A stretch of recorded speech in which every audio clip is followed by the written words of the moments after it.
नमस्कार दोस्तों, मैं पंडित शास्त्री विक्रम भाई जोशी। मेरे यूट्यूब चैनल एस्ट्रोलॉजर अंबाजी ज्योतिष में आप सभी का बहुत बहुत धन्यवाद और स्वागत करता हूं। दोस्तों, हमारा वीडियो शुरू से अंत तक देखें और पूरा वीडियो को ज़रूर देखें।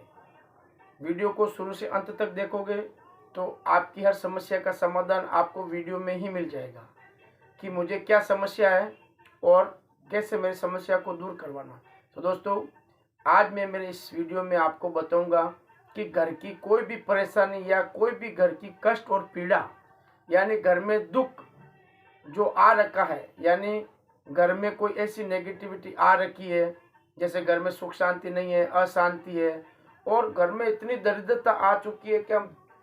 कोई भी रास्ते, किसी भी काम को, किसी भी धंधे को, किसी भी व्यापार को करने के लिए जा रहे हैं तो हमारा सब उल्टा ही होता है और हमको नुकसान ही होता है, फ़ायदा नहीं होता है। यानी घर में मान लो 2 पैसा आता है तो बीमारी में 4 गुना पैसा चला जाता है। तो इससे बोला जाता है दोस्तों कि घर की कष्ट पीड़ा कैसे दूर की जाती है। और आज मैं आपको चैलेंज करता हूं कि ये जो मैं टोटका आपको बताऊंगा, ये टोटका ना आपने आज तक कहीं सुना है, ना ही आपने कहीं देखा होगा, ना ही किसी ने बताया होगा। ये एक ऐसा टोटका है जिसे मतलब एक दिव्यगत आत्मा, जो इंसान मर जाता है और उसको मुक्ति मिलती है और उसका शव जलाया जाता है शमशान गृह में, शमशान भूमि में, उस अग्नि दाह के अंदर ऐसी चीज़ मैं बताऊंगा जलाने से आपके घर की हर कष्ट और पीड़ा देवता हर लेंगे और एक दिव्यगत आत्मा जो शरीर छोड़कर उसको मोक्ष मिल जाता है आत्मा को और वो शरीर रहता है उसके साथ। जो वो चीज़ मैं बताऊंगा कि कैसा टोटका करना, वो अगर जला दो तो आपके घर की कष्ट पीड़ा, आपके धंधे की, व्यापार की पीड़ा, अगर आपके धंधे व्यापार में कोई बाधा आ रही है या मान लो आपके घर में कोई अच्छे कार्य नहीं हो रहे हैं, घर में शादी ब्याह के कार्य नहीं हो रहे हैं, मान लो घर में इतना कष्ट आ रखा है कि कई सगाई संबंध, कोई शादी के लिए बात करते हैं बच्चों के लिए, वो नहीं सक्सेस हो रहा है, उनके लिए रिश्ते नहीं आ रहे हैं, ऐसी हजारों कठिनाई, हजारों परेशानियां। मान लो सगे संबंधियों में नहीं बन रहा है, बात करने जाते क्या है, बात हो जाती क्या, लड़ाई झगड़े और एक दूसरे से मन मुटाव, या घर के सदस्यों में ही एक दूसरे से झगड़े होते हैं, एक छोटी सी बात अच्छी सी करने से झगड़े हो जाते हैं और एक दूसरे से अलग हो जाते हैं, घर छोड़ के चले जाते हैं। और घर में इतनी कठिनाइयाँ और इतनी परेशानियाँ, यानी इतनी मुसीबत, यानी मुसीबत की जड़ खत्म ही नहीं होती है कि भाई इतना मुसीबत आ रहा है जीवन में, इतनी मेरी लाइफ में मैंने ऐसा क्या किसी का खराब करा है ऐसा, या मैंने ऐसा क्या पाप कर दिया जिससे आज मेरे घर वालों को ये भोगना पड़ रहा है, या मेरे ऐसे कौन से मैंने कर्म कहाँ खराब किए जिससे आज मुझे इतनी कष्ट पीड़ा हो रही है। और मेरी कष्ट पीड़ा, मेरे को कितने हजारों प्रयत्न करने के बाद भी मेरी कष्ट पीड़ा क्यों दूर नहीं हो रही है। तो उसके लिए मैं आज आपको ऐसा टोटका बताऊंगा, आप याद करोगे कि नहीं गुरुजी ने मेरे को टोटका बताया। कई लोगों का मेरा यूट्यूब चैनल जब देखते हैं तो मेरे को कॉल करते हैं कि गुरुजी हमारे घर में ये प्रॉब्लम है, हमारे बच्चों को ऐसी नज़र लग गई है, या हमारे घर में किसी की शादी ब्याह क्यों नहीं हो रहे, आप कुंडली देखो, आप उसके ग्रह देखो, क्या उसका लगन किसी ने बांध दिया है, या किसी की संतान नहीं हो रही तो क्या उसकी संतान क्यों नहीं हो रही, क्या उसकी संतान को इसकी कोख बंधन कर रखा है, या किसी का लगन शादी बंधन कर रखा है, शादी क्यों नहीं हो रही। ऐसे हजारों फोन आते हैं, उसके हजारों अलग अलग टोटके, अलग अलग नुस्खे, अलग अलग विधि विधान होते हैं सब चीज़ों को सफल करने के लिए, और 101% हर कार्य सफल होता है। पूजा विधि, अगर आप किसी भी कार्य के लिए सच्चे दिल से, सच्चे मन से देवी देवताओं का पूजा पाठ, विधि विधान, हवन यज्ञ द्वारा, यानी अग्नि की साक्षी में, जल की साक्षी में, सूर्य की साक्षी में और वायु की साक्षी में, वायु भी देव है, जल भी देव है और अग्नि भी देव और सूर्य भगवान खुद देव है। सबको निराशा में से एक आशा में लाने के लिए सूर्य भगवान है। जब सूर्य भगवान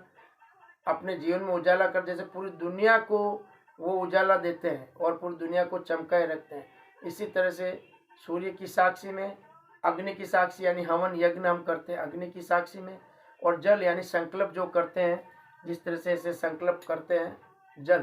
पानी उसकी साक्षी में जल, और वायु यानी हवा जो चलती है हम जब हवन करते हैं तो हवा तो चलती है। जब हवन हम करते हैं, यज्ञ हम करते हैं, तो भगवान की साक्षी में यानी सूर्य भगवान की भी साक्षी आ जाती है, और आप समझ लो कि जल की भी साक्षी हमारे साथ रहती है, क्योंकि जल से हम संकल्प करवाते हैं, जल उछलवाते हैं और चारों दिशा में और उछलवाते। और गौमूत्र वो भी एक तरह से जल उसमें मिलाकर गौमूत्र है, पंचामृत बना के हम घर में छटकवाते हैं कि भी घर में शुद्धिकरण हो जाए। तो दोस्तों, भाई और बहनों, ये चीज़ें जो है वो मैं आपको बताता हूँ, ये टोटके, तो आप वो टोटके करोगे तो आपका कार्य सफल होगा। अब मोस्ट बात ये है, जो मैं चीज़ आपको बताने जा रहा हूँ, जो अब मैं बता रहा हूँ, तो आप ध्यान से इस वीडियो को पूरा शुरू से अंत तक देखना, जिससे आपको पूरा ज्ञान मिले, पूरा जानकारी मिले। दोस्तों, करना क्या है, आपको एक श्रीफल लेना है, सूखा श्रीफल, उसमें पानी नहीं होना चाहिए अंदर। सूखा श्रीफल लेना है, उस श्रीफल को आपको एक काले कपड़े में बांध लेना है, इस तरह से सूती कपड़े में, काले कपड़े में बांध लेना, सूती काले कपड़े में। और घर में अपने, जैसे मोली होती है, मोली धागा, ऐसा लाल धागा, नाड़ा छेड़ी बोलते हैं, मोली बोलते हैं, धागा बोलते हैं, इस तरह से आपको उसको पूरा 21 गांठ से बांध लेना, 21 चक्र से इसको बांधना, पूरा 21 बार।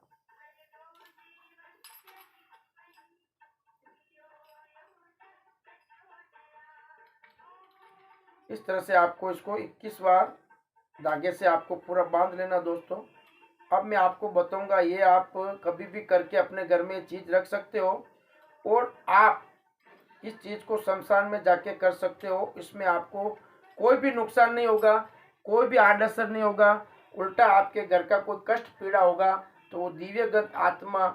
या दिव्यगत शरीर जो यहाँ से दुनिया छोड़ के जा चुका है, वो उस कष्ट को अपने अग्नि के साथ में ले जाएगा, और आपके घर में हर कष्ट पीड़ा दूर हो जाएगी। आपको ये ऐसा श्रीफल, सूखा श्रीफल पूरा अक्का काले कपड़े में बांधकर, ऐसे लाल धागे या नाड़े छड़ी में बांधकर, 21 बार नाड़े छड़ी बांधकर आपको अपने घर के अंदर, पूरे घर के अंदर 21 बार इसको घुमा लेना है और रख देना है। और कभी भी आप देखो, आपके घर, गांव, शहर में शमशान तो होता ही है, बस देखो कहीं पे अगर कोई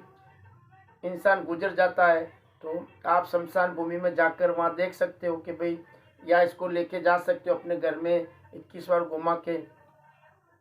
और शमशान में आप बैठ सकते हो कि भाई कोई दिव्यगत आत्मा, अगर भगवान को प्यारी हो गई आत्मा, तो अगर किसी का शव, किसी की शव को अग्नि संस्कार करने के लिए कोई आएगा, तो जब उसका अग्नि संस्कार होता है, और आप अगर अग्नि संस्कार होने के बाद में जो अपने क्रियाक्रम बोला जाता है, बस वो क्रियाक्रम जैसे ही होता है पूरा, बस उस टाइम इसको आप उस अग्निदाह में डाल दो। जैसे जैसे उस अग्नि में ये जल के पूरा भस्म हो जाएगा, आपके घर की कष्ट पीड़ा ऐसी भस्म हो जाएगी, ऐसी खत्म हो जाएगी कि जिंदगी में कभी आपके घर में कोई कष्ट पीड़ा नहीं रहेगी। आपके हर काम बनेंगे, हर बिगड़े हुए काम बनेंगे, हर अटके हुए काम बढ़ेंगे आगे, और सब काम पूरे होंगे। जो वर्षों से काम नहीं हो रहा है, वो आपका पल भर में काम सफल होगा। और मैं आपको गारंटी देता हूँ, ये प्रयोग करके देखना, अगर आपको फ़ायदा नहीं हो तो फिर बताना। ये एक टोटका है दोस्तों, जैसे घर की अला बला और घर में कोई ऐसी मुसीबत, ऐसा कोई किया कराया, सब इस नारियल में प्रवेश हो जाएगा 21 बार घुमाने के बाद में। जब घर में 21 बार इसको घुमा लोगे, ऐसा धंधा नहीं चलता, वहाँ पे भी आप कर सकते हो। घर में 21 बार इसको घुमा लोगे, फिर शमशान में जाओगे ना, तो वहाँ अगर कोई इंसान की शरीर को कोई जला रहा है, अग्नि संस्कार चालू है और चल रहा है, तो उसकी जब क्रियाक्रम किया जाता है, उसके बाद में तुरंत आप वहाँ इस श्रीफल को उस काले कपड़े के साथ में वहाँ उस शमशान में, उसमें अग्नि में जला दो, पूरा श्रीफल जल जाएगा, पूरा खत्म हो जाएगा। उसी तरह से, जिस तरह से शरीर का एक अंग भी नहीं बचता है, उसी तरह से आपकी हर पीड़ा, हर आपका कष्ट खत्म हो जाएगा, और उस दिव्यगत शरीर के साथ वो सब कष्ट चला जाएगा। और आप याद करोगे कि ये टोटका आज तक किसी तांत्रिक, किसी पंडित, किसी मौलवी, किसी जादू टोने टोटके वाले ने या किसी मौलाना ने आज तक कोई ये बताया नहीं होगा जो मैंने आज आपको टोटका बताया। ये आप करके देखिए, अगर कोई इंसान इस दुनिया में बहुत ही कष्ट पीड़ा से निकल रहा है और उसके घर में बहुत ही कष्ट पीड़ा है, बीमारी जाती नहीं है। घर में बीमारी ऐसा घर कर गई, एक बीमार पड़ता है तो एक ठीक होता है, फिर दूसरा, और एक अपने 1 गुना कमाते हो तो 4 गुना उस बीमारी में चला जाता है। तो आप ये प्रयोग करो, आपके घर की कष्ट पीड़ा जड़ मूल से खत्म हो जाएगी। दोस्तों आज हमारे वीडियो में इतना ही। जय माता रानी वैष्णो देवी, जय महाकाल, जय महाकाल, जय काल भैरव, जय काल भैरव, जय काल भैरव, जय काल भैरव।